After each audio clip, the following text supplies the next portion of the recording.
Well, this should be our third and final time in chapter 21 because, it's laying a foundation for a sense of fairness and justice of God and his nature. And so we're going to look again at different civil laws as we've been looking through the first 17 verses. But tonight, again, we come to the 18th verse. And as it said in verse 1, these are the judgments, instructions for the civil magistrates, which were typically also a part of the priesthood. Not always, but a big part of the time, these chosen men. Remember, Jethro taught Moses to get some guys that can be over tens, over hundreds, over thousands. And so there's different ways the way it looked. I don't know, honestly, if there was really much of a season where this actually did happen. But nevertheless, we can go back and look at God's nature and see his sense of proportionality, justice, fairness in these things. So verse 18 and 19, talking about if a fight breaks out, there's a brawl. And if men contend with each other, and one strikes the other with a stone or with his fist, and he does not die, but he is confined to his bed. If he rises again and walks about outside with his staff, then he who struck him shall be acquitted. He shall only pay for the loss of time, and shall provide for him to be thoroughly healed. So again, it's a real sense of if you win, you lose. So it's sort of don't do it to begin with.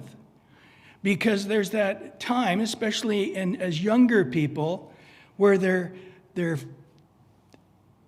can have a quick trigger. They can have a short wick. There it is.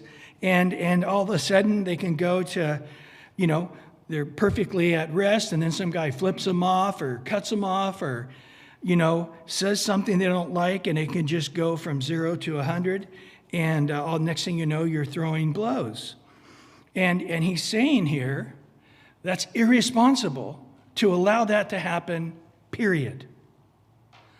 But in the midst of this fight, one guy is in favor of the fight, and then, of course, as people often do, I'm so mad that you got me in this fight. I'm so mad that you just hit me in the eye. I'm going to have a black eye. And I finally got you down on the ground. I don't want to just say uncle and walk away. I want to pound you a few more times till I get my due, until I can feel like I'm satisfied. And of course, sometimes you can satisfy yourself right to somebody's death, can't you? That often happens. And so to realize if you're going to keep this guy out of work, or he's got to go to the hospital in our days of thinking, but he's having to have some injury time, then it's your fault. Well, he started it. It doesn't matter. You the bigger man wouldn't have fought, period. Now, I understand sometimes you be at peace with all men, far as up to you. It's not always up to you. And then you do got to protect yourself or protect those with you, and you have to fight. And in our day and age, with video cameras and so forth, you can make a good argument that, hey, I was trying to not fight. I was trying to get out of it. I was trying to walk away. This guy didn't let me, and you can get off. But either way, at this time, so people always say, well, what about this, Brian? What about that? And you can give me 100 scenarios. And I'll just simply say this. Justice never really perfectly happens on earth. There's always going to be somebody feeling they got the shorter end of the stick. He should have paid more. He should have had to give in more. He should have had more time in jail. He should have been. Nobody ever walks away feeling like, oh, that was good. That was perfect. That's right. Rarely does that happen. And I honestly don't know if that can happen on earth. And as you look at these laws, almost always you're going to say, well, okay, hold on, I got a question on that. But what if the guy starts it and then the other guy hurts the guy who started it because every one of these, you can give me a list of specifics on a unique case, and I'll simply say that we're going to get a sense of fairness, but it really depends who you talk to, whether it was fair or not. But both sides typically walk away unhappy, typically most of the time. And so here, this was just a pretty standard way of dealing with things at this time. It's interesting if you look at the Code of Hammurabi. You were reading that today, weren't you, Kirk? The Code of Hammurabi? Maybe you picked up on this. Or if you look at the Hittite laws, it's identical. It's really almost word for word identical. So it's interesting that man was made in God's image, and man does have a conscience that God gave him, and man does have a sense of right and wrong. And when the push to shove to make a decision, a sense of fairness. So in essence, the way they would be looking at this, going, well, this is nothing new. This is exactly the way we've dealt with it all our lives. But now God's telling you that that is correct. Because sometimes we think things are a certain way, and we realize that's culturally we think it's okay. But the rest of the world doesn't think it's okay. Or culturally, that doesn't seem weird to us, but to the rest of the world, it seems weird to them. And so, again, in this sense, God's sort of giving us a scale to say, yeah, the world had this one right. The other cultures had that one right. That one they had wrong. And this is, again, important to us to have God's take on these things. So the bottom line is he had to pay for the guy. It sort of depended how long he was in the sick bed, how long he couldn't work. And so you got to pay for all the medical bills, and you got to pay for all the lost days of work. And again, was he given more money for pain and suffering? No, that's today stuff. That's the stuff that goes on in our laws. It didn't at their time. It's just sort of the bare minimum of what had to be covered in that day. Now, again, as you look at this, you're going, wow, this guy could really milk it. Yeah, that's pretty much it. Always, the injured party can take an advantage of the situation because he doesn't feel it's fair enough, and he wants to tip it in his favor. And so therefore he pretends he's sick longer than he's sick, or can't walk, or, and then the guy gets the video camera, hires a guy with a video camera, he can't walk, but then he goes to Home Depot and grabs a 50-pound bag of cement and throws it in his car real quick and gets busted. Yeah, these things happen. Law does not bring about perfection whatsoever. Well, verse 20 and 21, now, if a man beats his male or female servant with a rod so that he dies under his hand, he shall surely be punished. Notwithstanding, if he remains alive a day or two, he shall not be punished, for he is his property. So you're saying, wow, that's still sort of bad that he's calling him his property. This was a huge step up. You would not find any culture at this time that would not tell you that a slave is just like a piece of property. And if he wants to destroy that piece of property, he perfectly can do that. So to kill his slave and throw him in a hole, he had every right in almost all cultures to do that. But now he's saying here, no, it's a person. He's not simply property. That in actuality, if you really do hurt him, and he dies, you're going to get punished for that. Now, it doesn't tell us what the punishment is, but it was a person. Even though he was a slave, he was a person, and you're going to have to be found guilty for hurting a person. But if the guy doesn't die, then it shows the intent that you weren't trying to kill him. You were trying to, out of anger, punish him somehow. So you think of it, you're up in the hayloft of a barn and the guy does something stupid and you yell at him and he falls off the edge of the barn and dies or gets a broken leg or whatever, or you smack him. Again, in the culture of this time, often people would become slaves because they're fools. They became gamblers. They became alcoholics. They didn't plant their fields. They didn't have a harvest. They didn't take care of their family. So often, the slave owner in this case, the Jewish elder, would have to bring a very rebellious man into obedience. His foolishness is not going to be taken anymore. And so if he did have to have a physical hand in shaping him, he had that ability. But as we're going to see here in just in a minute, it really quenched it from the master doing that. It really is discouraged, as we're going to see here in a minute. He's going to go back and forth. I wish he'd just have all the slave verses in a row. They don't do that. They bounce back and forth the whole chapter. But we're going to see here in a minute that really you cannot hurt them at all. And that's where they're getting it too. Again, does what God want slavery at all? No, he does not. But he can't bend the branch too far. But he bends the branch far enough that eventually they will stop doing it. And that's exactly what happens. And so, again, it does try to distinguish between the intentions of what he did and not did. But nevertheless, now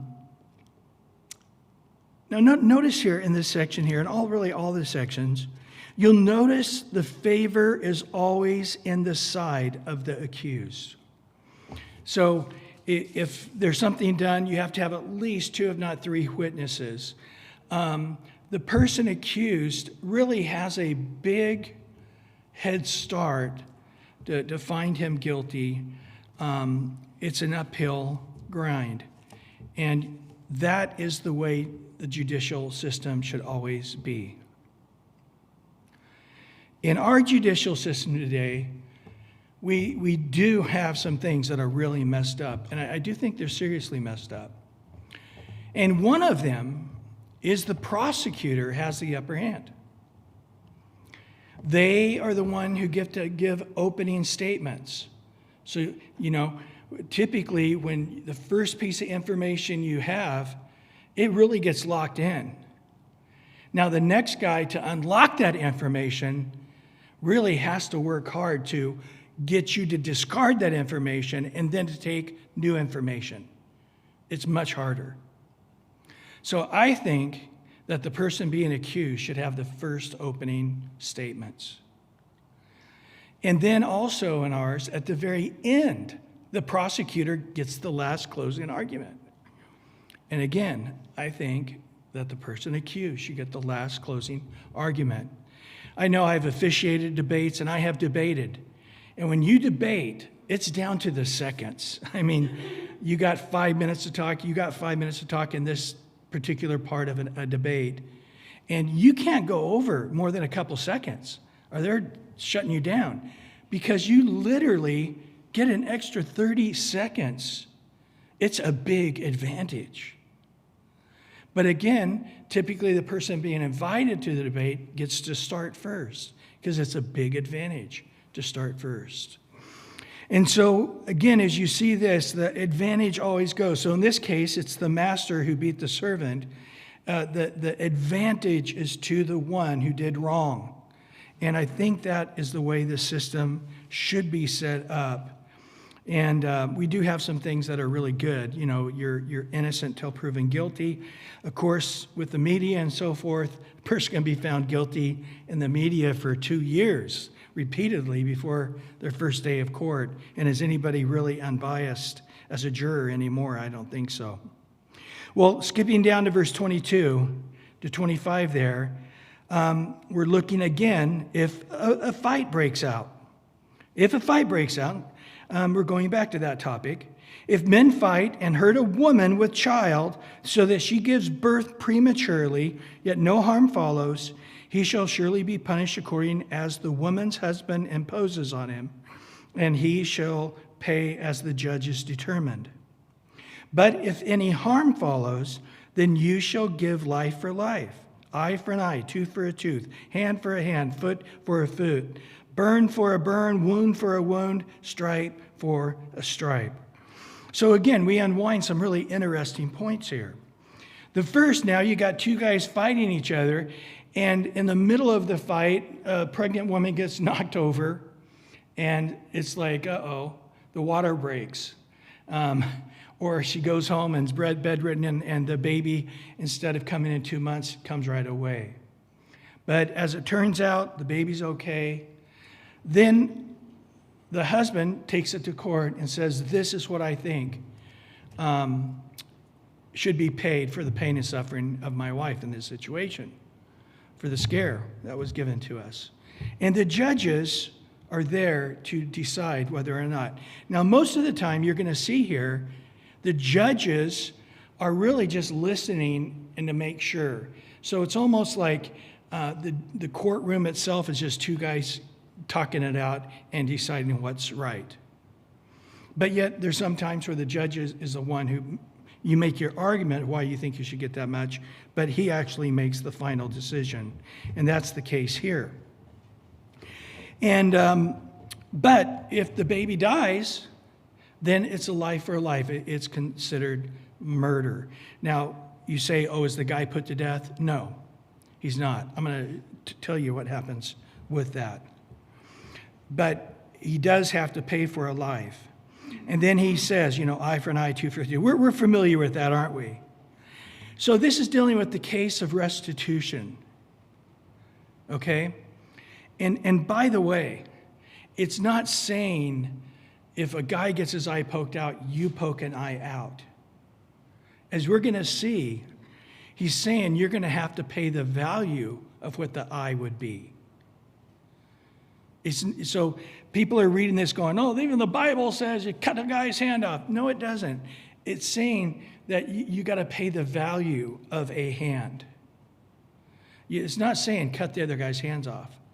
He's saying that you got to pay that. So in this case, if the baby died, he would have to pay the sum of the value of the baby that died, a life for a life.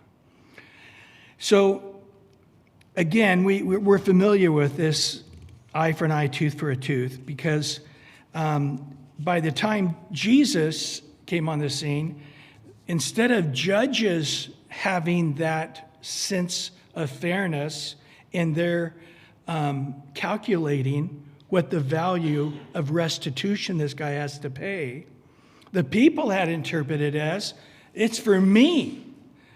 I get to get vengeance on you. So you poked my eye, you need to stand there while I poke your eye out. That is the way they interpreted it. And what did Jesus say about that? In Matthew chapter 5, verse 38 to 41, he says, you have heard that it was said, an eye for an eye, a tooth for a tooth. But I tell you, do not resist an evil person. Whoever slaps you on the right cheek, turn to him the other also. If anyone wants to sue you and take away your tunic, let him have your cloak also. And whoever compels you to go 1 mile, go with him 2. And then down in verse 43 to 44 of Matthew 5, you have heard that it was said, you shall love your neighbor and hate your enemy. But I say to you, love your enemy, bless those who curse you, do good to those who hate you, and pray for those who spitefully use you and persecute you. So in essence, Jesus says, the whole eye for an eye thing, throw it out. Take that completely out of your calculation. And if they say, hey, an eye for an eye, you knocked that rock over and killed my donkey, and my donkey's worth, $500, and all you have is, you're a poor person, you don't have anything, give me your coat, give me your sandals, say, yeah, do it. Give him whatever he wants. Don't try to fight it. So in essence, he is saying that don't live on this world trying to get fairness, trying to get your piece of what's due you. It's just not going to happen. And there's a lot of bitter people. Have you met people that sue a lot? They are very, very miserable people. They don't enjoy all the money they got at all. And you know what happens? After the first time they sue somebody, they're addicted. Just like gambling. They are addicted. They begin to sue for everything. I have a couple lawyer friends, And it's interesting. But they will sue, and they'll just spend the rest of their life figuring out ways to sue people. But they are very miserable people. And so Jesus is saying, you're trying to get something equal measured out to you, a sense of fairness. An eye for an eye, a tooth for a tooth. But don't walk around and try to get what's fair to you. Your life is about the kingdom of God. So if a Roman soldier says, the law says you got to carry my armor a mile, carry it 2 miles with joy and gladness. Don't let this world weigh you down, feeling like, man, I'm not getting what's fair. My life's so hard for me. Life's so difficult for me. What's wrong, No. If a guy's trying to get you upset, it's not going to work. He's trying to get you riled and flips you off and screams in your face and knocks your drink out of your hand, and then he gives you a slap. Don't give him the pleasure of an angry person back. Just turn the other cheek and just start praying for him who's persecuting you. And he's screaming at you, I hate your guts. Say, I love you. I'm sorry. Forgive me. I love you. I want to bless you. What can I do to fix this? This is what Jesus is saying to do. So even though justice-wise you may have a leg to stand on here, he slapped you, so now you have the right to fight him, to get into this brawl with him. Jesus is saying, don't do it. What is the kingdom of God principles? To love, to bless, to do good. Is that fair? They curse you, do you do good to them? Jesus said, if they're hungry, feed them. If they're thirsty, give them to drink. Don't return evil for evil. Don't be overcome evil, but overcome evil with what? Good. I think Paul says it even better there in Romans 12. And this is the sense. Again, is it saying here that if a guy gets his eye poked out, you poke his eye out? No, it is not. In context of this chapter, we're going to see in a minute that that's not what's being discussed. It's talking about a sense of portionality of what a person would owe another person for what might happen in a brawl, in a fight. Well, verse 26 and 27, if a man strikes the eye of his male or female servant and destroys it, yeah, I was going to say here, I didn't say everything I wanted to say on that last verse. Sorry about that. I skipped down. The thing that Jesus is really trying to stop here, or the Lord in these verses 21, 22, 25 again, is the sense of vengeance. And this is the same thing Jesus picks up on. Because when somebody knocks your tooth out, what's our human nature? Do we want to knock one of his teeth out? We want to knock all his teeth out. Correct? You see, that this is the way it is. He broke your arm. You want to break both of his arms and his leg. You see, that's our knee-jerk reaction. And Jesus is saying when the kingdom of God comes into your heart, it's the opposite. Getting slapped doesn't move me. Slap my other side. It still won't move me. You want to make me your slave and carry your armor? That's okay. I'm your servant. I'll carry it as far as you need to go. Where are you staying tonight? Do you imagine how light of a life you live rather than walking around? I got to carry this stupid guy's thing. And then as soon as you get there a mile and you drop his armor off, hey, a mile's right here. No, it's not. It's up there. No, okay, I'll take it up there. That's it. And then another soldier says, hey, are you free? I got another mile. I need you to take mine now. It's like, you're gonna be a smashed individual, completely continual angry individual.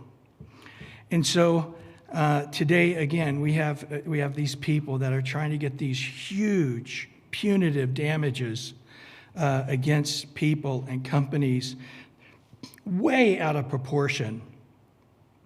the compensation of what they would get in response, it's outrageous. I remember many years back, it was actually in San Diego, a lady got some McDonald's coffee and she spilled it on herself when she was drinking it. You guys remember this? Got $3 million, over $3 million from McDonald's for getting a little spill on her leg. See, that's just ridiculous. You know how many people tried that kind of thing after that?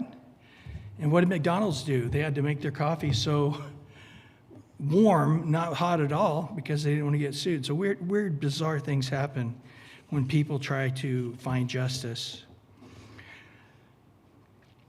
And so again here, with this term, even an eye for an eye, a tooth for a tooth, if you look in the verse there, he makes it clear.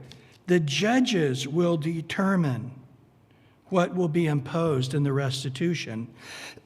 And then he's given guidance in verse 24 and 25 to the judges. So if anyone harms follow, then you shall give life for life. He's talking to the judges.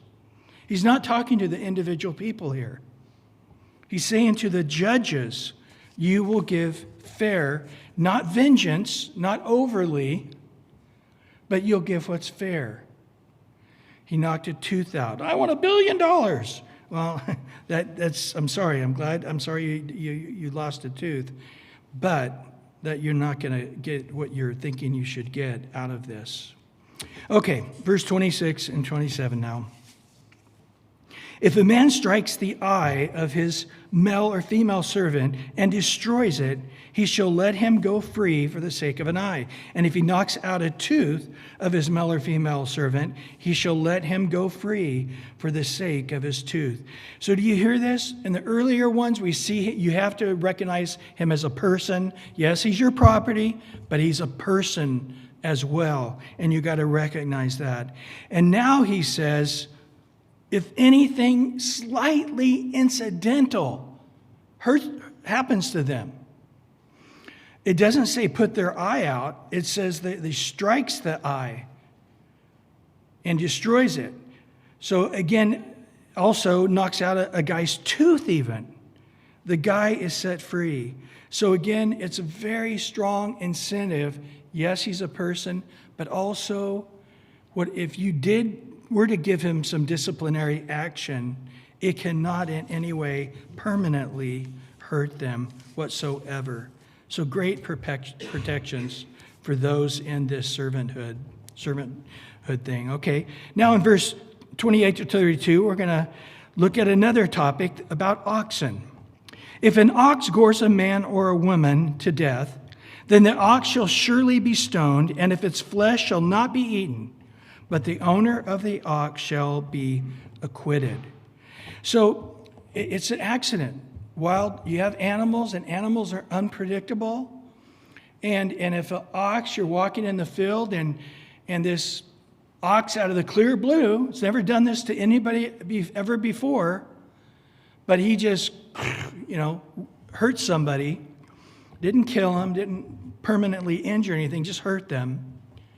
Then the ox is to be stoned, and the meat is not to be used or eaten. It's just destroyed.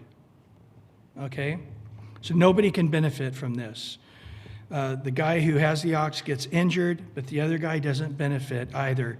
So again, if the guy got injured, or said he got injured, and then that guy gets the meat of that ox, it's like, okay, now that's giving people an opportunity to take an advantage of the situation. So nobody can take advantage of it. Nobody wins.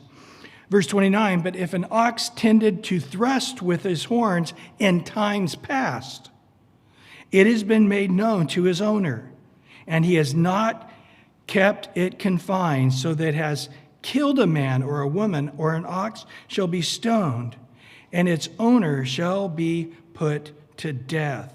So just like an eye for an eye or a tooth for a tooth, even though there is a quote-unquote death penalty, it's a life for a life. And so what happens in verse 30? There is imposed on him the sum of money that he shall pay to redeem his life. So do you see how this works? So what's the payment? An eye? No. A tooth? No. A hand? No. What is it? You killed, your ox killed somebody. So you knew that it had a tendency to go after people, and you didn't lock him up where he couldn't hurt anybody anymore, or you didn't kill him and have him for dinner so he didn't hurt anybody in the future. So what do you do here? Well, it's a life. You have to pay for a life. Not that you yourselves are put to death in this situation, but an eye for an eye.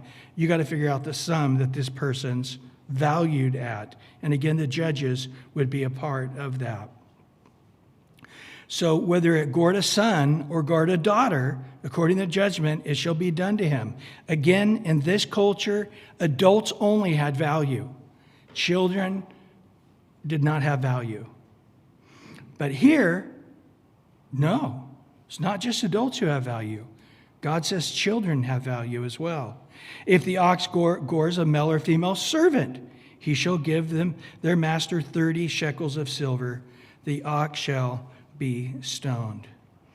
So again, it comes back to being a responsible or neglectful individual. And so you are responsible for your animal.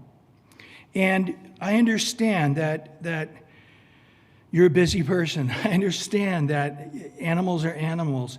But you've been told before that he almost went after somebody and hurt them, but they got away and jumped over the fence or whatever. And this has been told to you a couple of times, and you didn't keep it tied up or kept it in a place where it can't hurt anybody, and now it did hurt somebody. You are responsible completely for the neglect of not making sure that animal didn't hurt anybody else in the future. Again, what is the payment? It's a life sentence or a death sentence, it says, but in actuality, there isn't a death sentence except the ox is killed, but the death sentence is you got to pay the amount that your life is valued at, or the person was valued at. And if it's a servant, interesting, 30 shekels of silver. Does that sound familiar to anybody? That's what Judas was paid to betray Jesus, wasn't it? In Matthew 26:15, that Jesus was worth in the eyes of Judas the life of a slave, which is true. What does it say in Philippians 2? Coming into the form of a man, he did not see himself being equal with God as something to achieve, because it was already a fact, but he humbled himself and became the servant of all men. Every single human being, Jesus bore their sin, paid for the sin. 1 John 2 tells us he paid for the sins of the whole world. And he did serve every single rebellious, sinful, evil person on this planet. Well, verse 33 and 34, and if a man opens a pit, or if a man digs a pit and does not cover it, and an ox or a donkey falls in it, and the owner of the pit shall make it good, he shall give money to their owner, but the dead animal shall be his. So if a guy is digging a pit for whatever reason, in those days it could be digging a well, or they could be digging a cistern to store water, or digging a system to store grain. There's a lot of reasons they dug holes in those days. Well, you're responsible for that open hole. You know, we have so many rules in our country with OSHA, but when you go to other countries, you realize it's better to have too many rules than not enough rules. I can't tell you, having been in Central and South America, how many times I've almost been injured by the most neglectful things that is perfectly acceptable in other countries. Right across from the language school I went to in Costa Rica, they often would just dig these holes, and they would go down 30, 40 feet into the septic or water system or whatever, and all these pieces of rebar are sticking up, and it gets black at night. I mean, just pitch black. There aren't lights everywhere. And man, you got to remember that hole's there, because they don't have anything to let you know there's a hole there. In the semester before I got there, there was a guy who fell in one of those holes, and it just impelled him, and he died. So it's not something that's out there, but I've seen a lot of things like that, especially when I've taken teenagers to other parts of the world, and they're in American mode when they're not in America, and they don't realize how many things are exact, you know. You go up a staircase anywhere in America, every step is the same height, and you'll be okay. In other countries, that you don't have somebody there measuring it. So you got to really be careful going up steps, because even if it's a little bit of a half of an inch off, you'll trip and fall. And I could keep going on, but I won't. But yeah, it's important. You're responsible. So if it's an animal that falls in there, well, you get to keep the life of that animal. But again, the guy's fully responsible in the same type of way. But let's go back to the ox. Now, again, why didn't he talk about get all the ox stuff out of the way at the same time? I don't know. But breaking it up a little bit with the pit story. Now we're going to go back to the ox. Verse 35 and 36. If one man's ox hurts another's so that he dies, then they shall sell the live ox and divide the money from it. And the dead ox they shall also divide. So now you have two oxes going at each other. And what happens is both of the animals get killed and they divide things up. Verse 36, though, or if it is known that the ox tended to thrust in time past, its owner has not kept it confined, he shall surely pay ox for ox, and the dead animal shall be his own. So the animal gets put to death, but he gets to keep it for hurting the other guy's animal. But again, if you look at this, you have to have somebody come, a judge in this case, and they've got to investigate, they've got to analyze the situation, they've got to talk to witnesses, they've got to find out exactly the truth, because you're going to probably have two competing stories, right? And then after they hear the two competing stories, they make the judgment. And like I've said before, I think that people that look at the judicial system and say, it's supposed to be fair, it's not fair. I think the Bible pretty clearly teaches that. And of course, if it were fair, Jesus wouldn't have died on the cross for us. He definitely was innocent. Well, that's it for tonight. We actually finished chapter 21. I think we'll move along a little quicker in the next couple of weeks. Is there any questions on anything or any thoughts? Yes, Jenny. Yeah.